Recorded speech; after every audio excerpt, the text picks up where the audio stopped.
My name is Joseph Hurst. I live in Ankeny, Iowa, and I'm a part of the PMBA program. I currently work as the Director of Sales at Stony Creek Hotels in Johnson, Iowa, and I chose the Iowa State MBA program because it just made perfect sense. About 2 years ago, I started this wonderful program, and I couldn't imagine not having done it.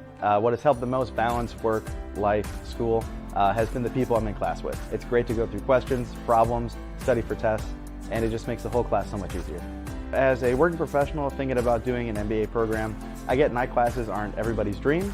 I get after a long day of work, you may not want to go do more, but it's worth it. You're going to learn a lot, not just from the professors in the program, but from the other students. They come from all walks of life.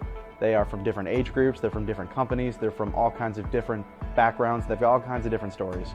And after 2 years, I've made some of the best friends I've ever made, learned the most I've ever learned, and I can't imagine what we're going to do after we're done. Success in farming is all about precision and efficiency, ensuring every seed, every drop of water, every nutrient and treatment counts. TerraPlex Ag is helping farmers all over Iowa and the Midwest do just that. With precision ag drone technology and support from TerraPlex, you'll boost your productivity and make timely and informed decisions, all while reducing your costs and increasing your profit. It's time to revolutionize your farming. Harvest the benefits with TerraPlex Ag. Visit TerraPlexAg.com. What is up, and welcome to Williams and Blum Wednesday. I am Chris Williams. I will be joined here momentarily by Brent Blum as we are ready to rock and roll the second installment of our mailbag podcast as we are getting ready for the 2024 football season. A lot of basketball stuff in there as well. First, I want to thank our presenting sponsor, Mechdyne, the Mechdyne Corporation. Check them out at mechdyne.com. Enabling discovery. We are in the Wild Rose Casinos, Studios, and presented as always by Cody Road Bourbon. We're going to be in LeClaire, Eastern Iowa Cyclones. Mark your calendars. You guys always want events. We give you one. We give you a great one every year. We put on a program, and you get to support a great local business like Mississippi River Distilling. That will be the 16th of August. I'm getting all the events mixed. The 16th of August for that one. It is a Friday night. We'll have our staff. We have some players coming, right, Brent? We're figuring that out. Okay, yeah. There'll be some players, the staff. We don't know exactly who yet, but the schedules for football's obviously kind of tough that time of year. But basketball will figure out their schedules, and obviously we'll make it a good time. It'll be a good time. Yeah, regardless. We'll have fun, and you can buy the new Cody Road bottles, the new Cyclone Fanatic bottle for 2020. An attractive bottle. It's a really good looking one. I mean, I like the other ones too, but I thought this year's was pretty sleek. Nice job, Burchett.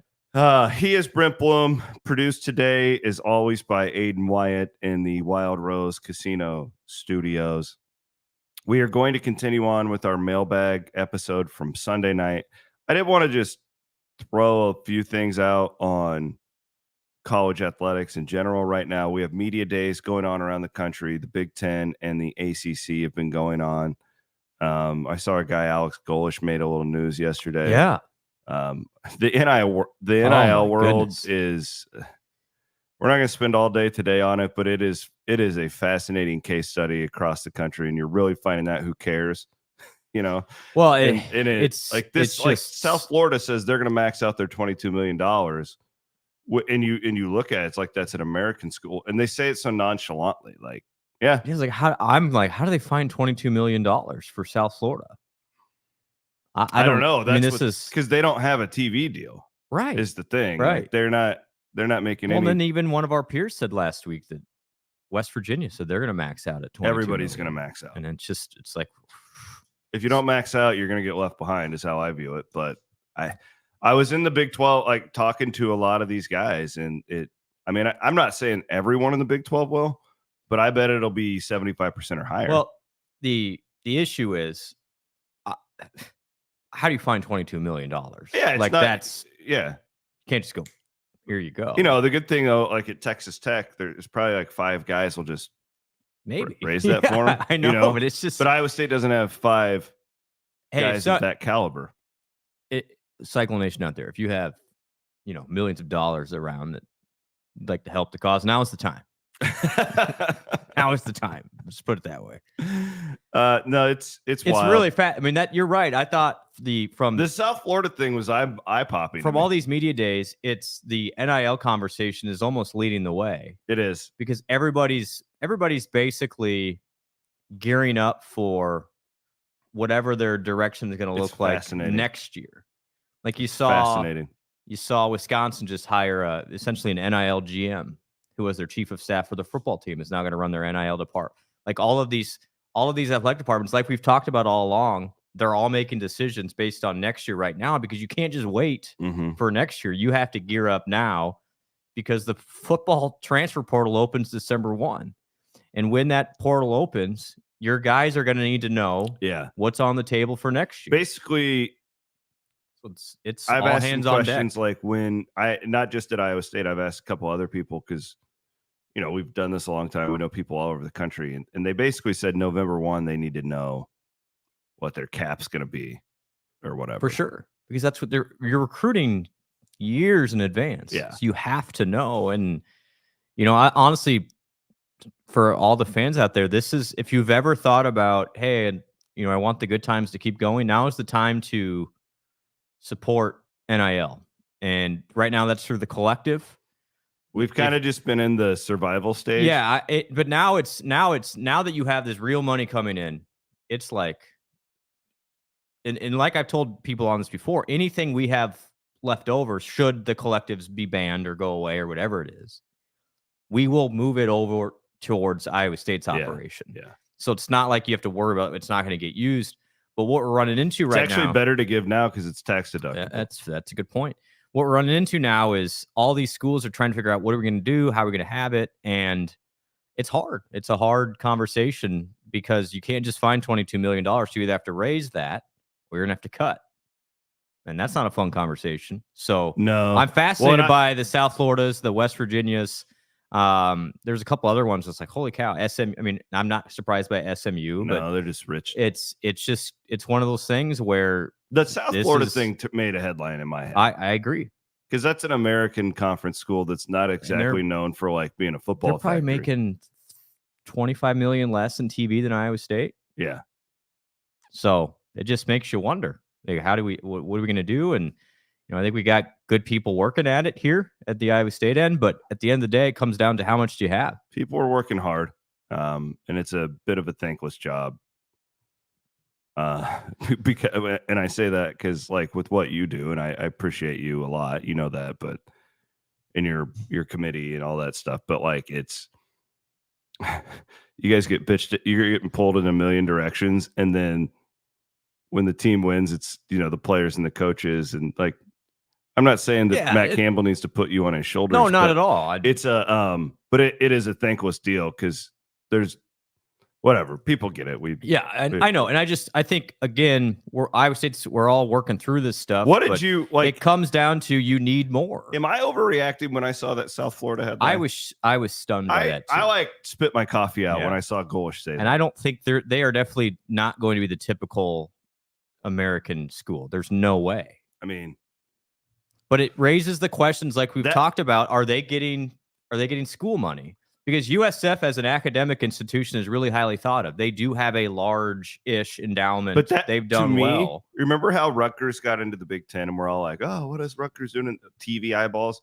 That's stuff that could get you in a power league going forward, though. If you're investing and others aren't. And interestingly, it was what conference was it? They actually talked about, it was Trent Dilfer had comments yesterday at, where's he at UAB? App State. No, UAB. You're right. Sorry. Which I don't even know are they Conference USA? They've been all over the place. Can you look that up, Aiden? But Dilfer said they might be in the American now, which is why they were with Golesh. Okay. Interesting. Yeah, so you're probably right. Interesting. What he said is like, there's no way they're getting near that number. He's like, we as a conference, we're going to agree to a floor to stay competitive, meaning everybody needs to spend that. Or else, so I think your mark. You wonder if the Big 12 would go to that too, of like, hey guys, your mark. Everybody better be here. In his statement in Vegas, your mark said I'm paraphrasing, but one of the big things for him is to make sure everybody's investing properly in sports. Yeah, and it makes you wonder what does that mean? So fascinating times ahead. I thought we were we've been through the hardest part of this, but maybe not. I mean, I think there's the next, 4 months are going to be very consequential for the direction Iowa State heads. Because again, if your coaches don't feel like they can win because they don't have the NIL support, it's going to be hard to keep your coaches, regardless of. And then the players can just leave. And then the players leave, and then it like we've talked about all the time, it is so hard to get back there than to stay there. So once you lose momentum, it's going to be really hard to pick it back up because, those transitions are really difficult in this era. And so I think it's again, interesting and times. Then you end up spending more money than you would have spent. Like, look what Louisville had to do. I mean, they lose, and then they had to literally throw tens of millions of dollars at their basketball program. And they're back, but they're still not back. They're not where they were. Yeah. Fascinating times. The other kind of notes that I had is actual note, Rose Bowl is so annoying. Hate the Rose Bowl guys. They're still kicking. God. They're claiming that they only want quarterfinal games because they got to keep that fucking sorry. That's how much I hate the Rose Bowl. I just randomly dropped. Somebody did tell me, Chris, on Monday. Put the explicit tag on it. somebody told me on Monday, like, can you tell Chris that sometimes my grandkids listen to that? Sorry. So I was like, I'm sorry. The Rose Bowl gets me really. I can't stand the old Rose Bowl Blazer guys. I can't stand them. They've done more to not ruin, but they've done more to try and destroy college sports just for their own effing benefit than any entity. Them and Jim Delaney are the worst. They're claiming they don't want any semifinal games because they've got to keep the stupid sunset at halftime on New Year's. It is maddening to me. Like I hate these guys. I could do a 30-minute CW pod on how much I hate the Rose Bowl. Aiden, can you pull up the Rose Bowl sunset though? It's a very nice sunset. Like it's legitimately. But the sunsets everywhere in the world. It does do that. You go anywhere and you see a sunset. It's nice. The mountains. I like the fall sunsets in Iowa. You get the multicolor thing going. It's kind of nice. The leaves are changing. If it were up to the Rose Bowl, it would still be. Oh, look at that glorious sunset. It would be the Pac-10. Oh my gosh. Versus the Big Ten. We wouldn't have a playoff. The stupid parade would be like the only thing on TV. I can't stand these people. Go back to the 50s. I can't stand these people. Do any amount of research. These people have done more to harm college athletics than any other entity in the world. The effing Rose Bowl. I'd make them play the goddamn semifinal game if it were up to me. Screw your sunset. Play it at night. You will play it at night. Okay, sorry about the language there, kids. You want to get Mr. Williams upset. You talk about the Rose Bowl. Yeah. And then this grant of rights debate in the ACC is quite fascinating. There is a really good breakdown. I think David Hale was his name from ESPN. Okay. It's a 3,000 word. You got to really choke it down and be into this stuff. I tweeted it out last night on everything. And this again, we don't need to go too far into the weeds here because we have all these mailbag questions. But if somehow Florida State and Clemson crack this code, which I don't know if they will. I mean, you've heard me. I think that there's as good of a chance that the ACC will just let them out as anything. It's like a power play for everybody. Yeah. But if that code gets cracked, you're now looking at scenarios where, well, it was nice knowing you, Rutgers, or it was not, where the whole thing, the whole thing that's stable. We live in a very unstable scenario. Like you're just this world, right? It's very unstable the last 20 years. There's nobody in charge. Correct. Yeah, that's the problem. But if it's gone, if these grant of rights don't mean anything, all of a sudden we're looking at, we'll put it in your world. We're looking at the open transfer portal, transfer anytime. You're look as far as conferences go. Conferences. It would not be a good thing. We need this grant of rights, and it would also, in my opinion, it would hurt the television entities as well, and they would be less willing to throw as much money because they don't know what they're getting, unless these leagues actually own the conferences. Unless these networks or It's the Apple conference. It's the Netflix conference, which it's kind of been like that with ESPN and Fox, but there's this like 10-year contracts, and you kind of know, okay, nothing's if these grant of rights don't work anymore, watch out. What everyone likes the grant of rights, and unless you're Florida State and Clemson, you get stuck with it. Yeah, and it's good for your stability if you have it and you're happy with it. If you're not, then it feels like an albatross.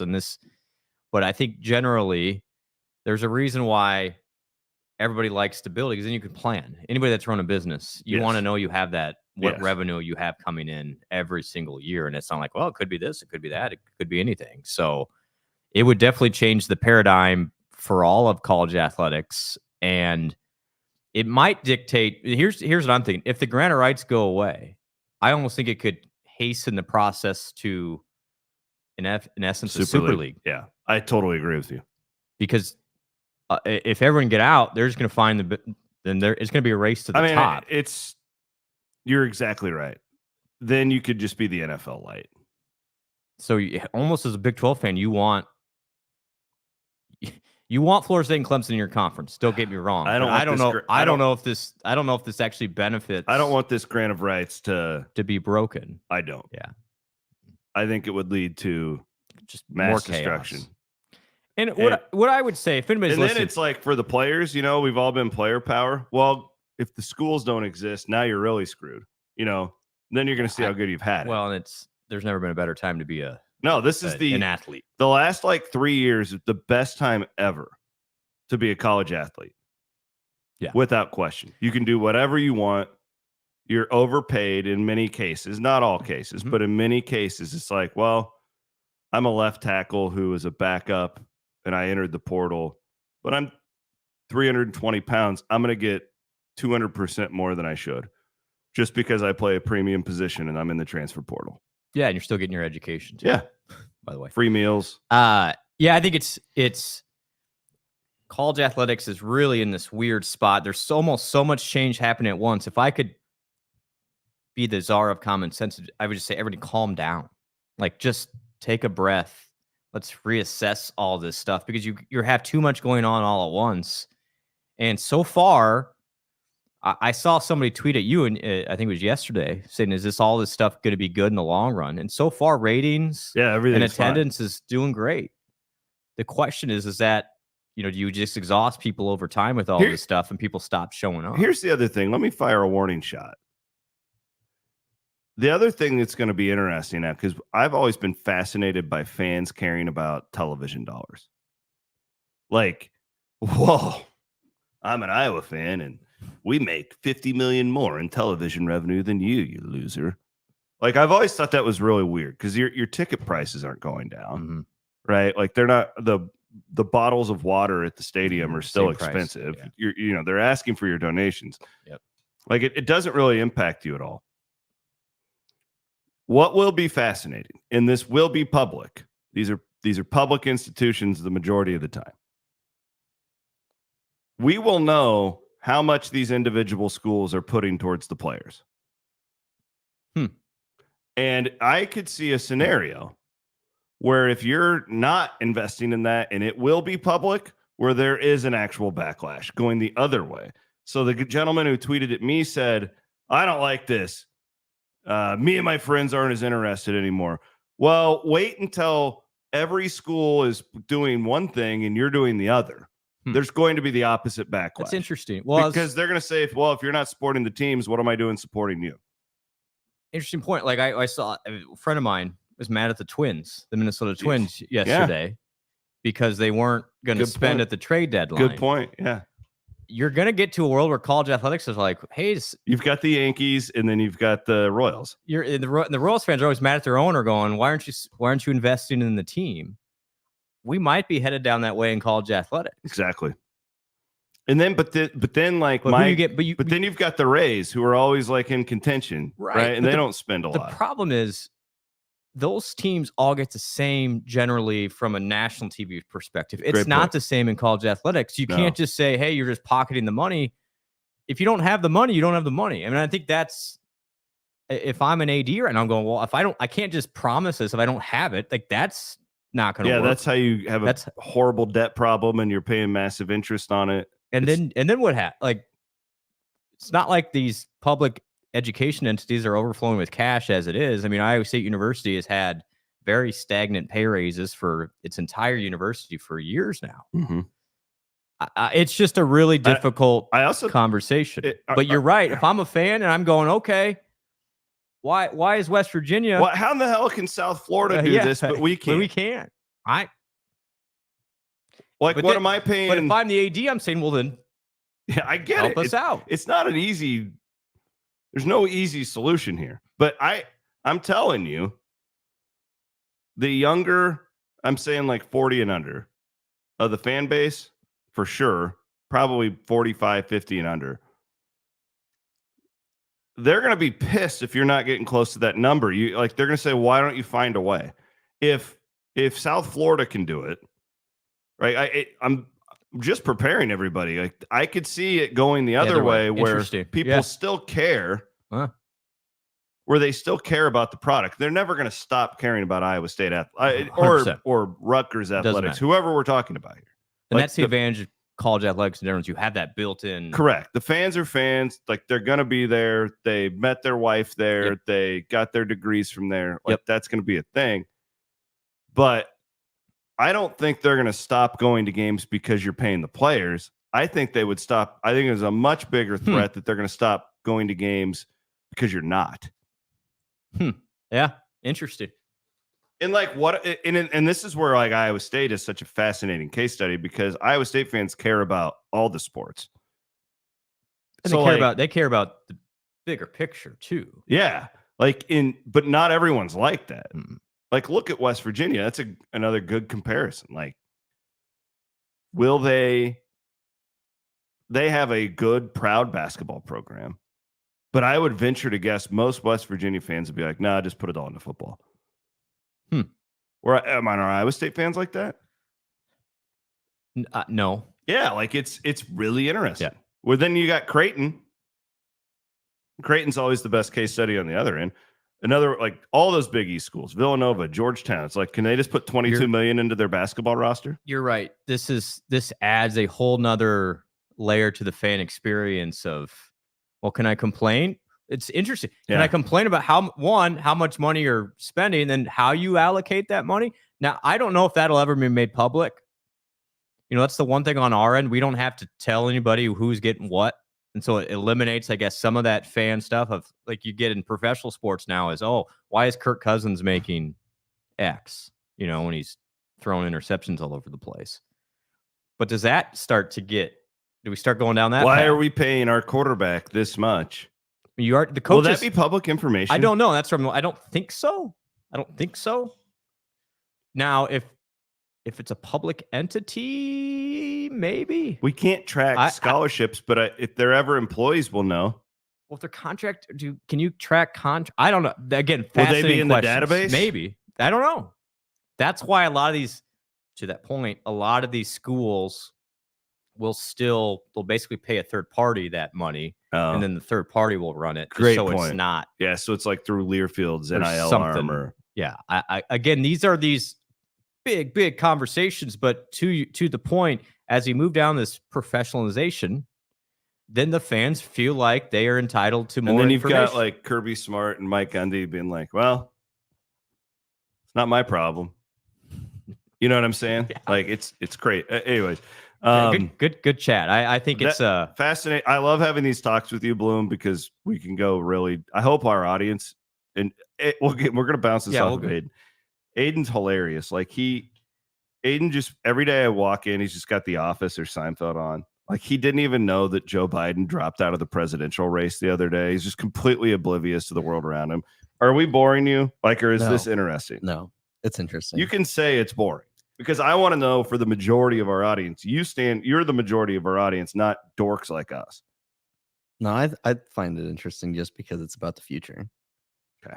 Because, things change all the time. Otherwise, if you're just running in a circle, but it seems like the circle changes every day. We just got one chat. Chris says, honestly, you guys are great. I appreciate all the stuff you give us. The next one is #boring. So can't please everybody. That's the duality of man. That's 2024 for you.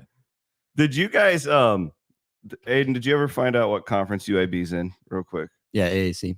Okay, I thought they were in the like new look. So like all those Conference USA schools are now in the American. They just keep getting. No. Yeah. Can they just combine those two conferences? There is talk of a group of 5 playoff. Just have you seen that? Let's do it. It should be. I would watch it. It should be like the XFL. I agree. You should be like, like anybody that doesn't, they'll get one group of 5 team in the playoff. The rest of y'all go play. I'll watch that. Wonka Dog says that was tongue in cheek, but you guys get too excited about it. It's not excited. Like it. I think we'll look back in 5 years and be like, they were really important conversations to have. And we both have really unique insight, Blum being the NIL director, and just this is my wheelhouse. This is what I know. So yeah, we probably do go a little too deep. At the end of the day, the games are still going to be played. It's just these conversations will dictate what the future looks like for how competitive Iowa State can be. And that's what you all want to win. Whether players getting paid X, Y, or Z, it's a lot more fun if Iowa State's winning football, basketball games, wrestling matches, the whole 9 yards. And this is the off season. And once the games start, we'll talk more about the games. But I do think decisions made this month and next month will dictate, honestly, what the next 5 years of Iowa State athletics look like. You need to figure out how you're going to do this. And as a fan, it's just interesting to get your feedback of what's important to you. I mean, do you care if your team? I mean, it's just there's so many layers here, and just the coaches are paying attention too. English has put it into his veins. Brent loves all the NIL talk. All right, well, we're good. Thanks everybody for listening. Yeah, we do appreciate it. More to come. Just put it that way. Well, and I guess my hope with these conversations is that we're giving you guys something that you're not finding very often. Like I doubt you're turning on many shows that are giving you this type of depth. I hope that's what you take away. So back to regular scheduled programming. Did you see the news about the Pole Assassin yesterday? Pole Assassin, yeah. She's a Mrs. Pole Assassin now. They made it. Love happens, everybody. Love is real.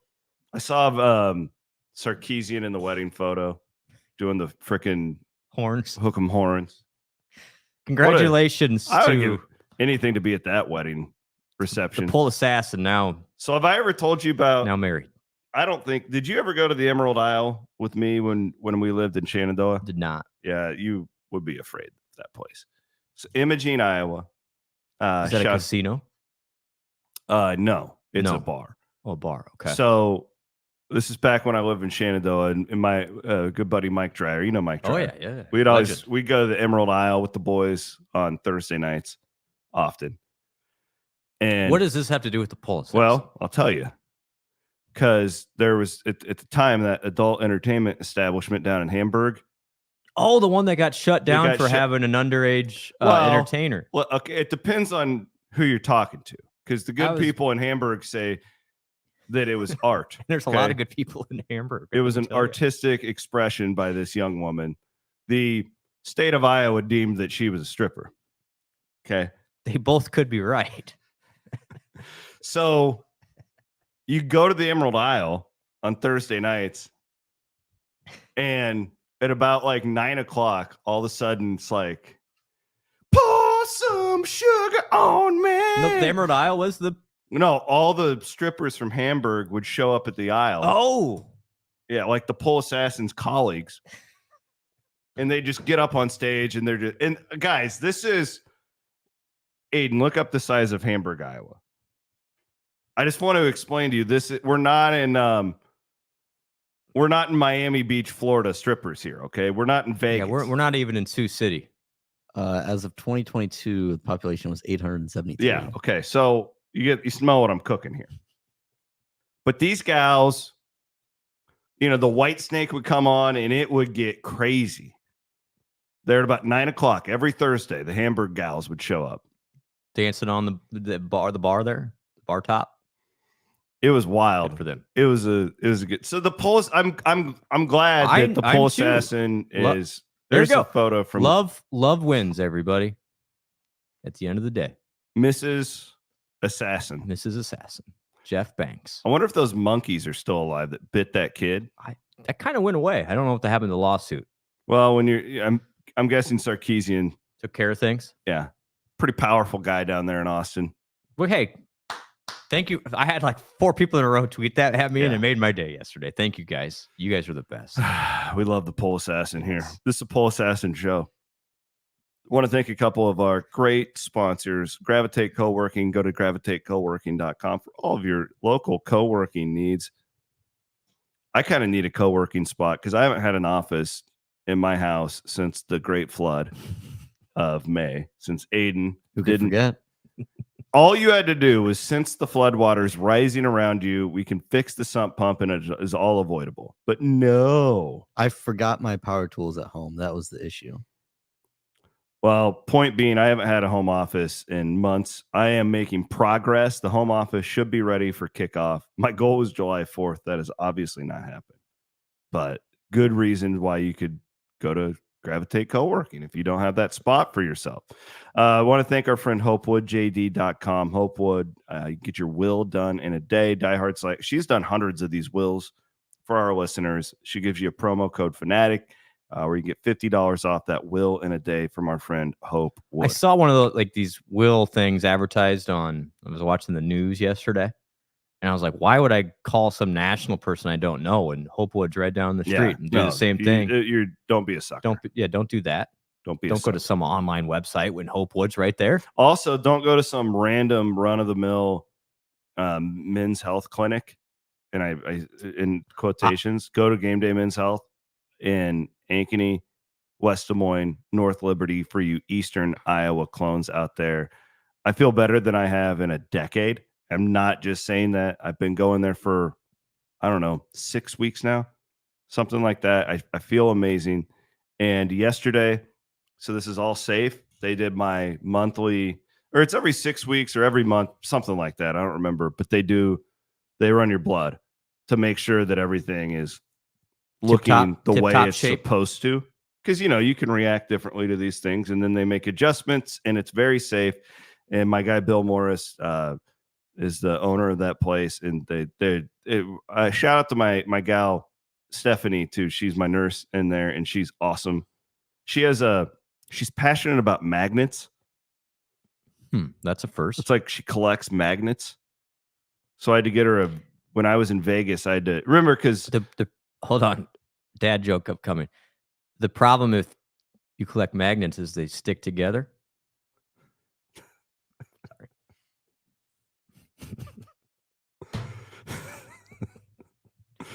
Well, shout out to Stephanie. She takes care of me there at Game Day Men's Health. They're telling you, if you switch, if you're at one of these other men's health clinics and you make the switch to Game Day, they'll give you a free month, which is a lot of value, and free consultation. So check them out. Pole Assassin. You want some questions? Yeah, let's do some mailbag questions. So my guy John sent in some legitimate good questions, like football questions. Okay. So we're diving into football. John wants to know, how often do you think we'll see the defense in a 4-man front? How will the rest of the defense be aligned? Will the star position be a key piece? This is a great question. So if you're in a 4-man front, there'll be 2 linebackers most of the time. I would guess you'd keep the safeties on the field, because I think that's the strength of the Iowa State defense. I would agree. Is those 3. I think that's part of the reason why you have the luxury to go to the 4-2. They talk about the D line, but I think getting the 5. As far as the percentile, I mean, just blindly, I would say 60 to 70% of the time. And the reason is the schedule. Like 67, you'll be in the 3-man. 4. You think they're going to be more 4 than 3? I think so. Really? Okay. Look at the schedule. You got a lot of running teams. I know, but you played 3-man for 6 years in a row. You can't just change it all. Well, here's the deal. I think that's over the top. The way I would put it, though, and this John Haycock's words, not mine, because I've asked him a million times to explain these things to me, because it's funny you evolve, and like I want to be like a student of football now, unless like watching is a fan. Does that make sense? So I'll often ask these guys questions like, what am I missing? Can you explain this to me like I'm an idiot? Because I'm an idiot. Yep. The 4-man front is really, there's not in this defense, it's not that different. And the reason I put it is usually, not all the time, but quite often when they were in a 3-man front, they had a fourth guy, but he wasn't technically down. Sure. It's Caleb Bacon sneaking coming up. off. It's yeah. right. Like Jeremiah coming down the box. I think what I'm seeing when I've really studied this Big 12 this year is you're going to have more of that 3-man, the dime stack was so valuable 10 years ago. Well, not 10 years ago, 8 years ago, 7 years ago, whatever. When you had Baker Mayfield, Patrick Mahomes is in the league. You're playing against vastly different offenses than what you're going to see the majority of the time in this league going forward. For now, it's cyclical. It may go back to that. Yeah, I feel like look at Central Florida. Look at what they're doing. They're running quarterback. Like they're going to be like basically running the freaking option this year. Okay, like you got to play Iowa. Texas Tech will. Like you've got these physical teams, and I'm looking at the matchups. Yeah, I think it'll be matchup driven. They're going to play the 3 when it makes sense, but I think they're playing more running oriented teams.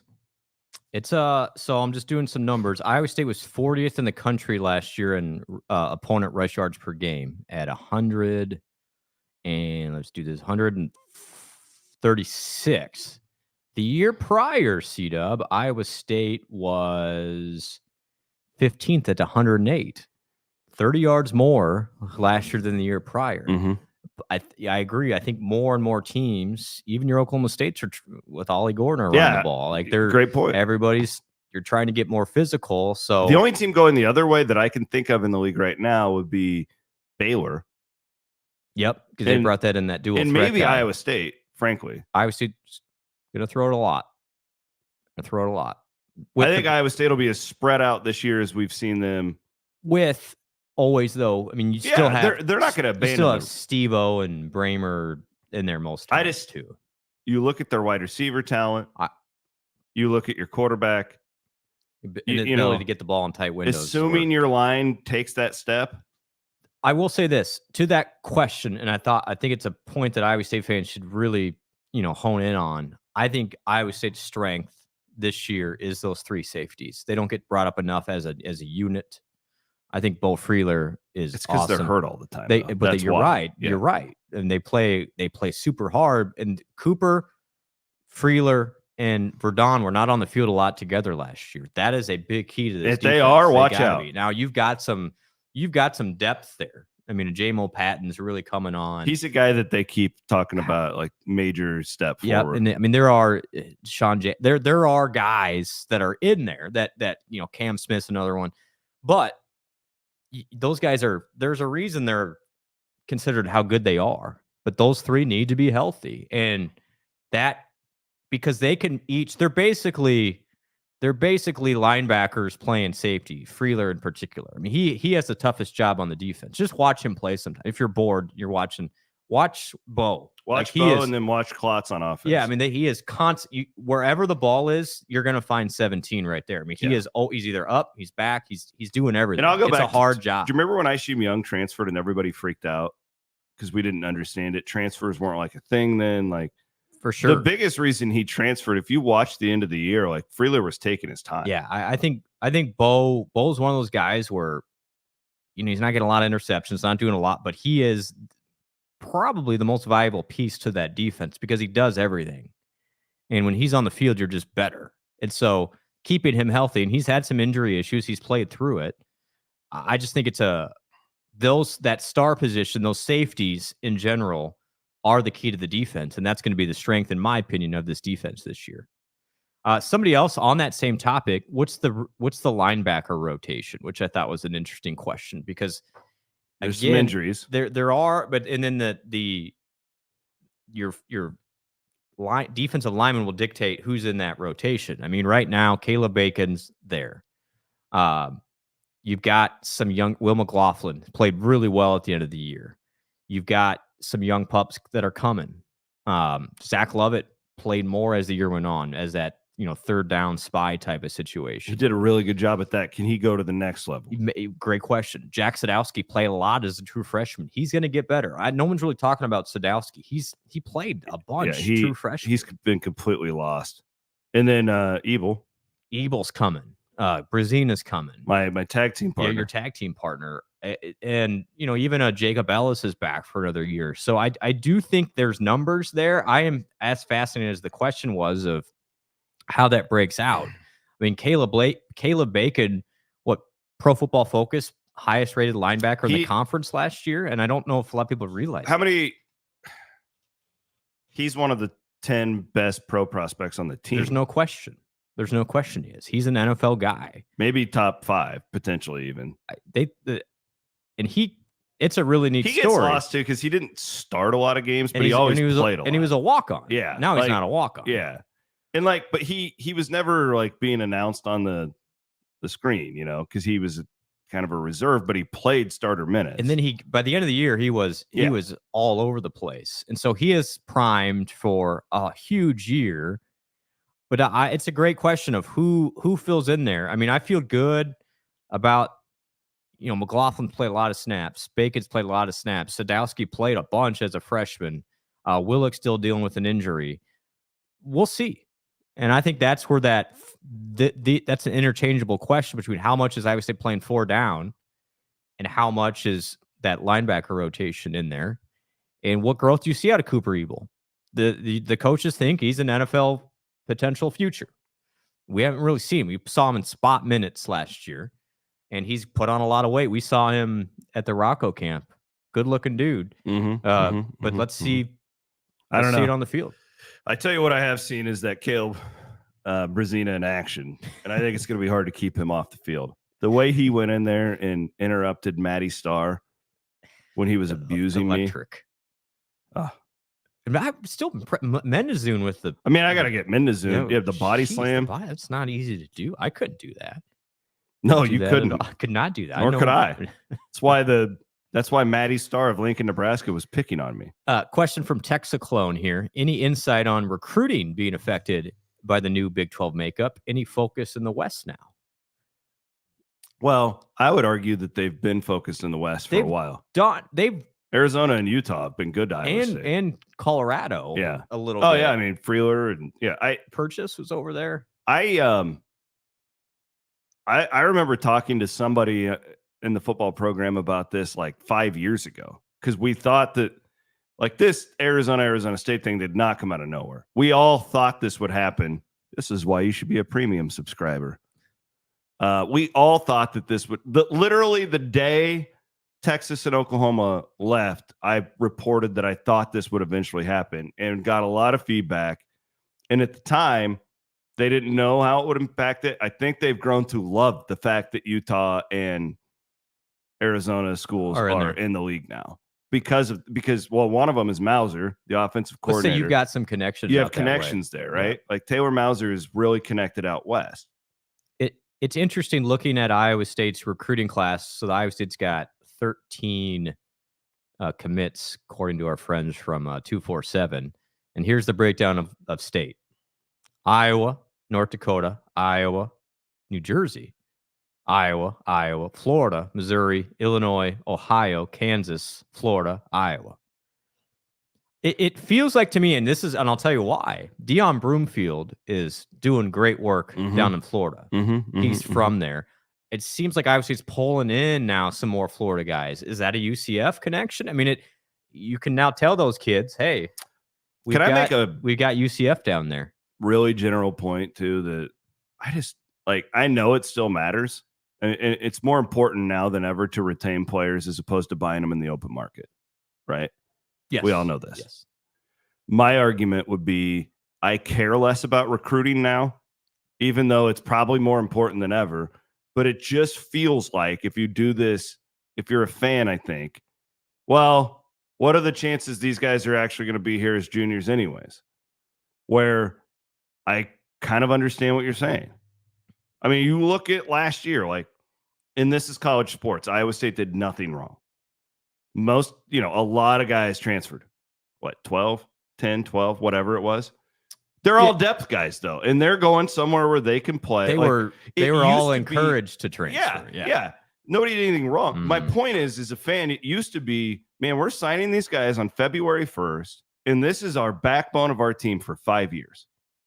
And you just don't have that anymore. Yeah. So, to me, You've got to do the work, because if you don't get the players in, then if you didn't recruit Ben Bramer, he ain't transferring to Iowa State. I would say from that aspect, it may be not more important, but for Iowa State, that front end is vital. It's vital. You got to get them. But I could see why a fan would be like, well, doesn't matter.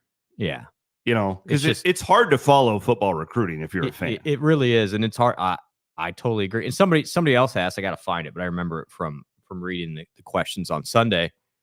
Any concern that Iowa State's recruiting rankings have leveled off a little bit? No, and I not for me. I know this is kind of cliche, but in Matt Campbell's evaluation, I trust here. Yeah, I'm not concerned. I just think they're.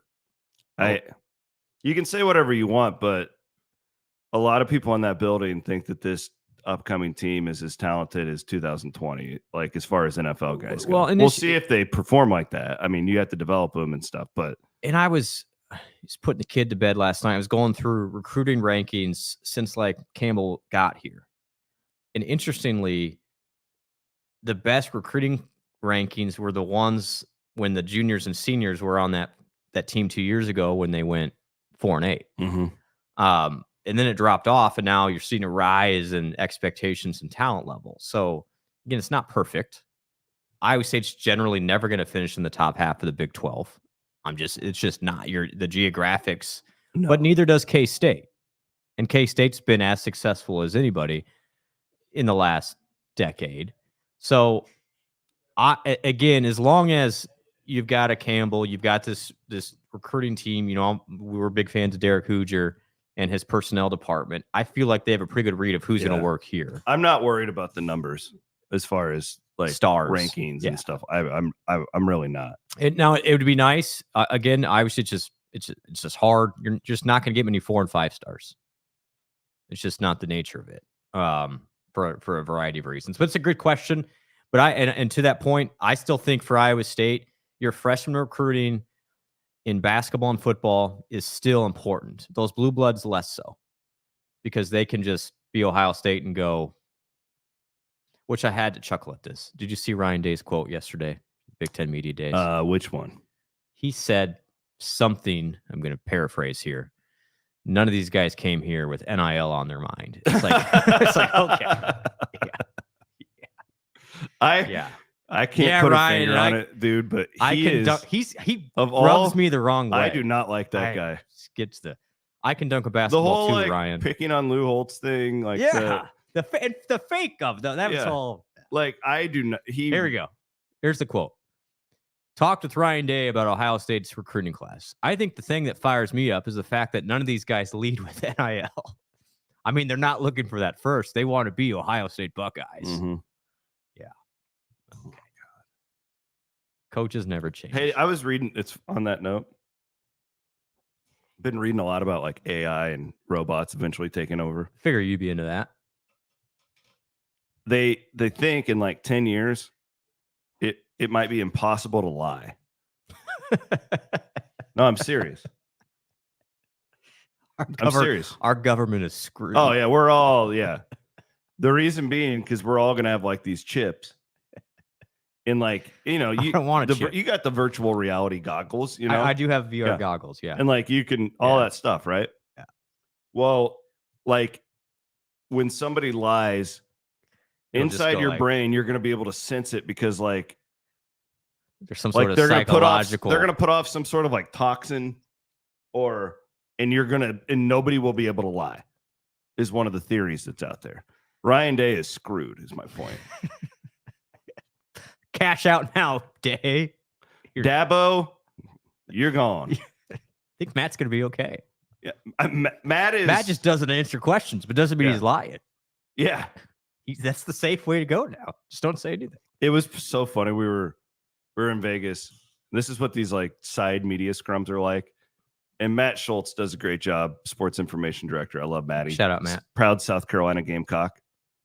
Yeah, he's one of the few to go from SEC to I grew up in Minnesota, and then he went to South Carolina. He went to South Carolina, yeah. So we're always talking Cox together. Mm-hmm. But so we all get done and we interview Campbell, and Campbell's awesome. Like in those settings, like he's just perfect. Like, and That's why I always tell people when they get upset with Campbell because he's like, oh, he doesn't ever say anything. It's like, no, he does. It's just he's not going to do it in the press conference setting. Like, it's just, but he's awesome when you get it. He's like the coolest dude ever. You'd love him. I've defended Matt on that so many times, and I will until I die.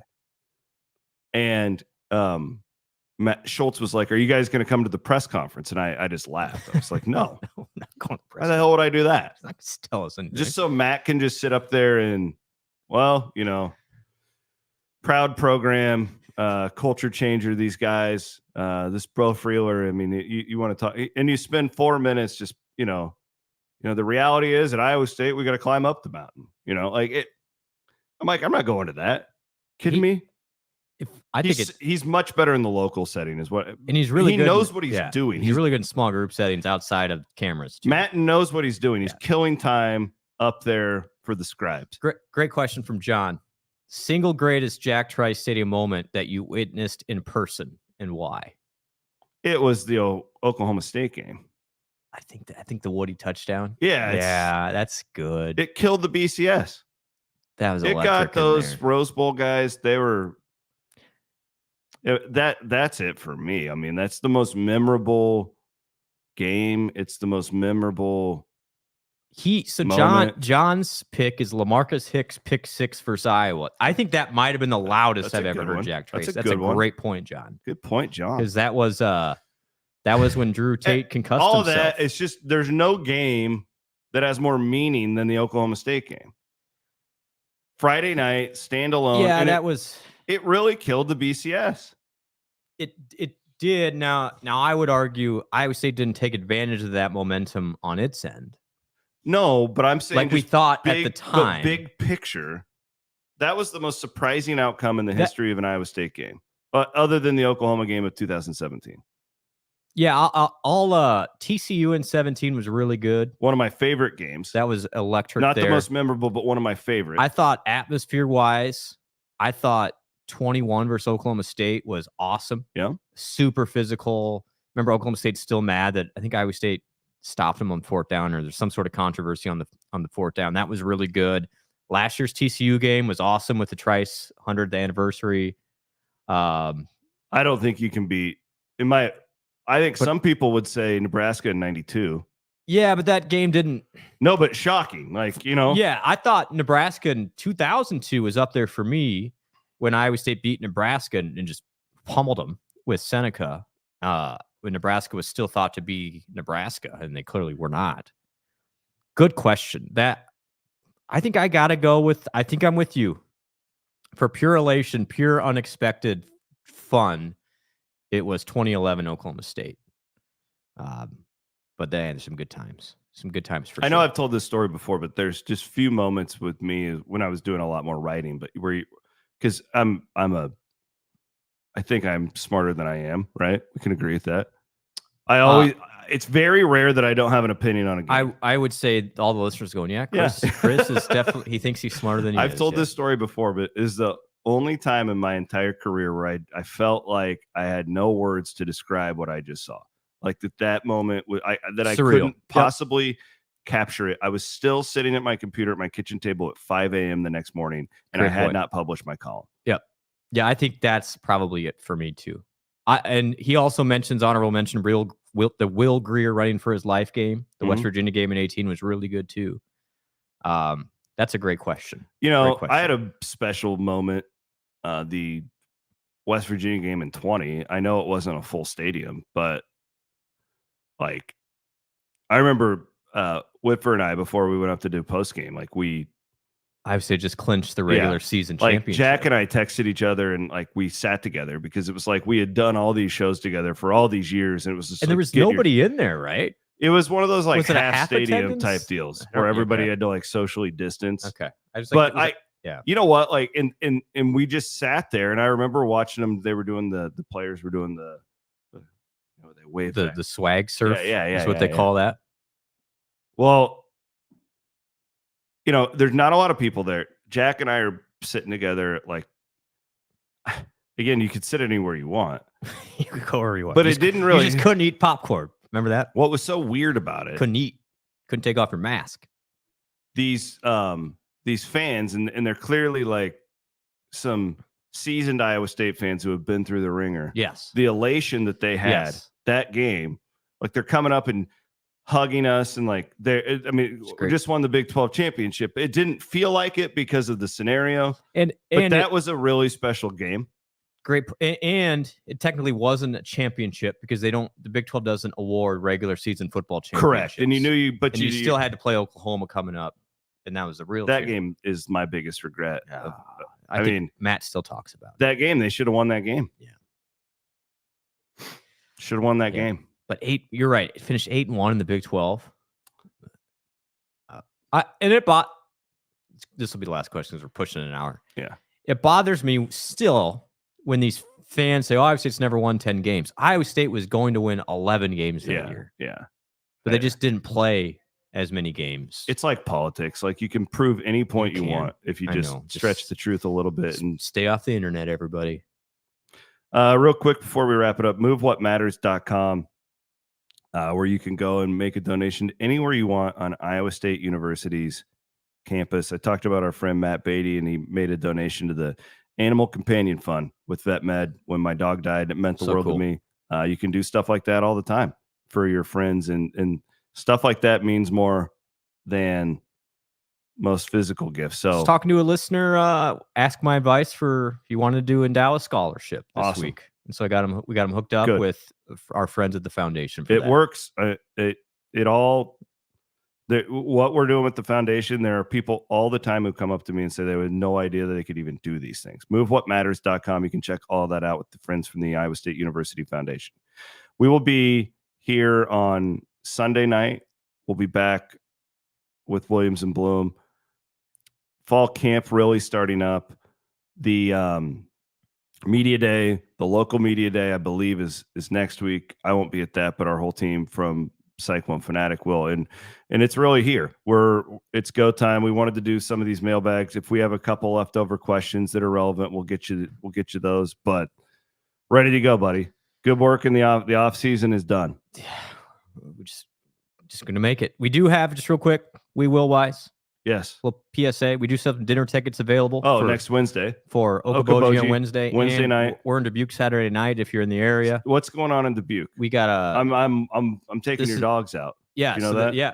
Thank you Take care of the dogs. We have a golf, and there's still some spots open for golf, so we're doing golf in the afternoon. Oh, you're doing golf in Dubuque too? Yep. Okay. We're doing golf in the afternoon, then a dinner function, like a nice old steak dinner Saturday night. Working actually, gentleman over there who's the dad of a volleyball player at Iowa State that's really running the show for it, and he's been awesome. Mr. Schmidt, thank you.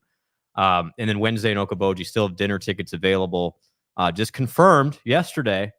I got men's basketball players coming. Awesome. I've got Kurt Jones.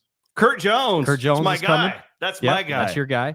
Nate Heisey, who Cyclone fans will love. Very cool. And then the CEO. You have to bring the CEO. The CEO is going to hold down the fort in Okoboji next Wednesday. I was really disappointed that the CEO had to leave our pro wrestling event early because I needed him. He's the guy I feel like he could have just ripped his shirt off in the ring. Holly Conrad's the CEO, as you all know. I'm just going to give him the mic on Wednesday. Just let him go. Let it rip, CEO. He is electric. The guy is electric. And by the way, he was just named an academic All-American. I don't know if that NABC All-American. And then go to the We Will website. So what we heard from you, people wanted Iowa State themed shoes. Those are cool. And those are really cool. We teamed up with our friends from Suka. I'm gonna buy. When are they like? They only till the 31st. So get on there right now. Going. Okay. Because they got to put them all in production before, hopefully before the season. But Cardinal and Gold themed shoes. And again, half the proceeds go to us. Half the proceeds go to a thing that us and Sukup are both passionate about, and that's childcare in Iowa, helping out some childcare facilities. So again, it's a great cause. And again, these kicks are pretty sharp. I was not as part of the design, but Crystal was, and she's some of them black ones right there. Pretty good right there. We got those hey dude looking things. And then also we'll be busy later in the week with Niang stuff. George is coming back to town for his annual charity drive. Guessing we'll see a bunch of you on Thursday night. Are you golfing Friday? I'm not, but I am the MC tomorrow night. for the I'm looking forward to for that. the dinner. I'm function. speaking. Did you know that? You are. I did know that. Oh, okay. We got a lot going on. That's too much. It's like we have to talk on the podcast. What days? Yeah. What are we doing? Yeah, that's tomorrow night in. We'll see a lot of you there. Yep. I'm sure a ton of people will be. It's kind of like a mini size house of trivia, but it's all for a great cause. And Niang's the best. Just a real quick story on him. Young kid, grandma reached out to me. Young kid has cancer.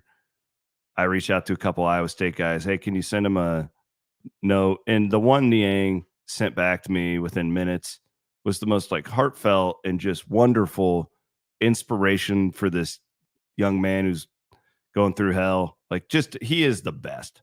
I would take a bullet for George Niang. I love the guy so much, and that's why we're fans, right? Yeah. Like, you would never have.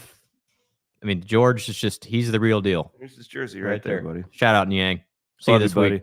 We'll see you guys. We'll be back on Sunday night for the next Williams and Blum pod. We are, as always, presented by our friends at the Mechdyne Corporation here in the Wild Rose Casino Studios. Thanks to Aiden Wyatt for producing today. We'll be back on Sunday here on the Cyclone Fanatic Podcast Network. Congratulations, Pulis.